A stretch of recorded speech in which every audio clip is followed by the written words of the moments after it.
Je ne sais pas si vous avez constaté la même chose que moi, mais je trouve que l'horizon de nos belles campagnes est en train de changer. Les éoliennes poussent comme des champignons après la pluie. Elles sont 2000 à s'élever en France métropolitaine et 400 dans les dom-toms, et chaque année, on en dénombre 400 de plus. Bref, fini les champs de blé à perte de vue avec un arbre qui trône au milieu. Ces pics géants peuvent atteindre 120 mètres de haut et s'enracinent profondément dans la terre. Alors sont-elles si écologiques qu'on veut bien le dire? Une éolienne, ça tourne avec le vent et ça produit de l'électricité. L'énergie produite est dite propre car l'éolienne ne rejette rien, ni gaz à effet de serre, responsable du réchauffement climatique, ni particules toxiques dans l'air. Tout ça est donc extrêmement positif.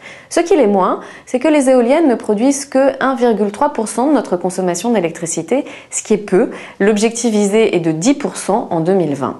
Quand le vent ne souffle pas, l'éolienne ne tourne pas, donc pas d'énergie. Si le vent souffle trop fort, idem.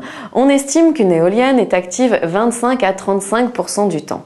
Elles font du bruit, et après les voitures et les lignes à haute tension, elles sont dangereuses pour nos amis les oiseaux. Sans compter qu'elles ne sont pas franchement esthétiques, mais enfin tout ceci est discutable. Les matériaux servant à la construction des éoliennes ne sont pas non plus franchement écologiques. Alors pour dresser le bilan, il faut encore attendre un petit peu, mais ce qui est certain, c'est qu'on ne pourra utiliser les éoliennes que comme une énergie de soutien, mais pas pour remplacer toute notre consommation d'électricité, même si on fait beaucoup d'efforts pour la diminuer.